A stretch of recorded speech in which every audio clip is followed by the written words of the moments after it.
So I'm going to talk today about why I think peer editing is so valuable as compared to just having anybody read your paper, or even a trusted friend or a family member, somebody who you might rely on to give you guidance as you're working on a paper. So when you're peer editing, what you're doing is you're entering a conversation with your classmates about the writing process, about where you are between, again, this might be first draft, this might be kind of a later draft, it might be further on the way to a revision. But the idea is that you're all privy to the same information about the assignment. You're having a conversation. You're thinking about the parameters. You're doing this work on your own, obviously, as you're writing the paper.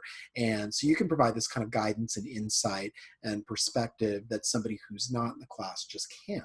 So the idea is that when you are doing a peer editing session, you're giving your partner feedback on things that might help him or her, but you're also maybe getting insights about things that you could be doing to get your paper to completion as well, by looking at somebody else's writing and by seeing it from that audience perspective.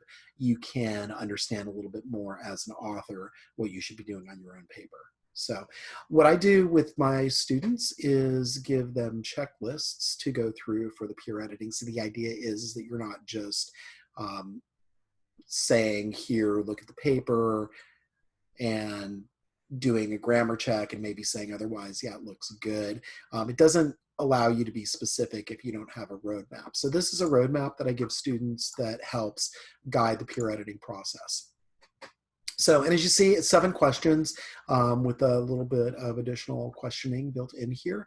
So it's not a exhaustive sort of thing, but it's also something that I think is helpful to guide the process. And the first question is simply, is it one of the assigned topics or variation? Does it fulfill the assignment?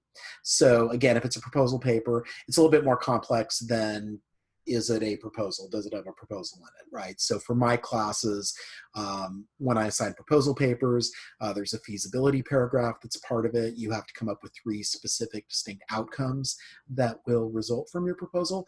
And so if it's got those elements in there, then yeah, it's on the way to completing the assignment. So those are the big kind of concerns that I have going into addressing whether or not this is a paper that's worthy of, an A or a B or a C, right? So yeah, and that's the thing too with this checklist. I mean, these are questions that as the instructor, I'm asking myself as I'm grading the paper, right? So again, just making sure first of all that it is doing what it's supposed to be doing, and then thinking about the thesis, right? So in most American academic papers, if you're not talking about like something that's grad school level, you're typically going to have your thesis come at the end of the intro paragraph. And then you'll have some body paragraphs, maybe 3, maybe 4, depending on the assignment, and then the conclusion. So the thesis, again, if it is not necessarily in the end of the intro paragraph, it should be near that, and there should be a good strategic reason for that.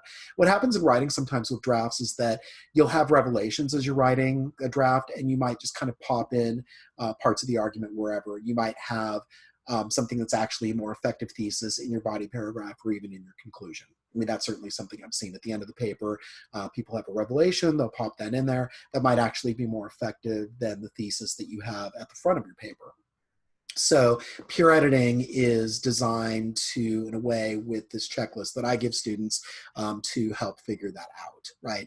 And then we get into the body paragraphs. So thinking about the main idea, thinking about if that's articulated in a topic sentence. Again, I find those very important organizationally.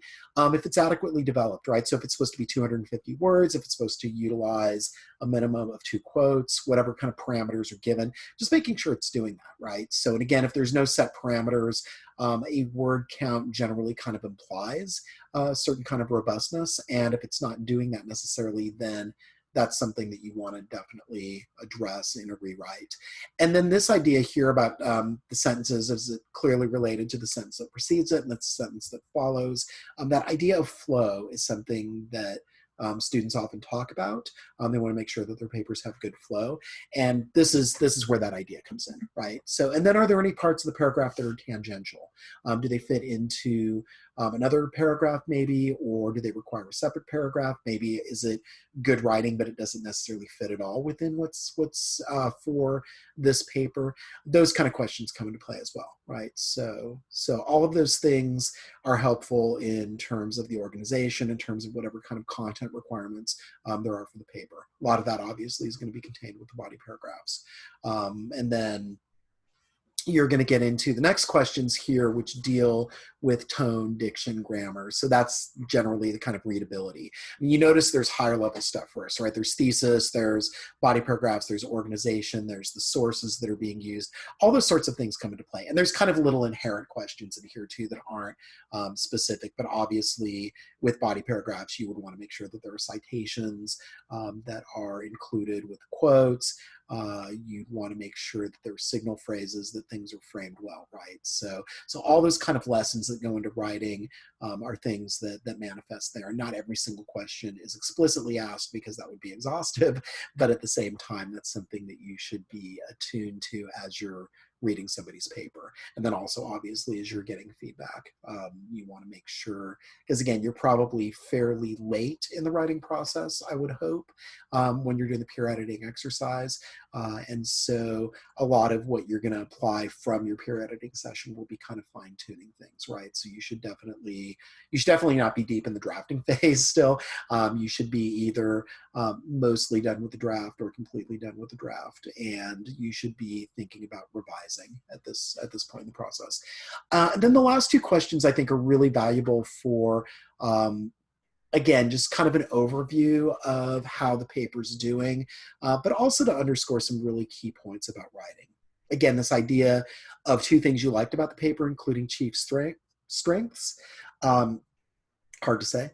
So what that does is that acknowledges that at any point in the writing process, even early on, there are going to be some things that you do that you're doing well. There are going to be some things that will stay start to finish with the paper. You're going to have some good inclinations and some good impulses as you're thinking about what to do on that particular assignment, and you're going to apply those pretty much right away, and those things are going to stay there.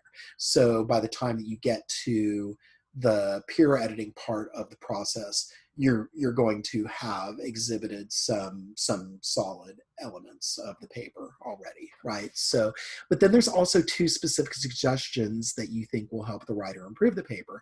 And again, the idea behind that is that even late into the process, there still might be things that you can improve upon. I mean, hopefully the deeper and deeper that you get into the revision process, the less and less that you will actually have to revise, and it will be hopefully more challenging for your reader to find those things. But those things will always be there, right? So you'll always kind of rethink some things maybe as you're reading back over it.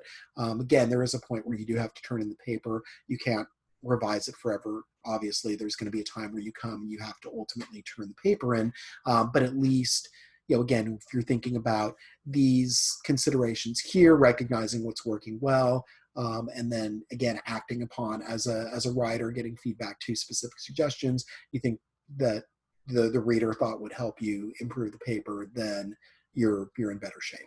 All right, so that is peer editing in a nutshell.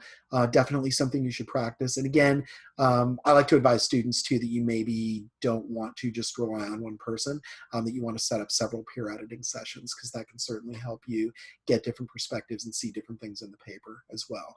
I mean, again, it is a little bit of a time investment to do that, because you are not just giving it to somebody and getting feedback. You're actually having to give feedback yourself to one person or to multiple people, depending on how you're doing this. But what that does too is that, like I said before, it gives you the opportunity to see how other people are approaching the assignment, and then you might have some insights in your writing based on what you're seeing other people write, as well as what you've written yourself up to that point. All right, I hope that is helpful, and I hope that this serves you well.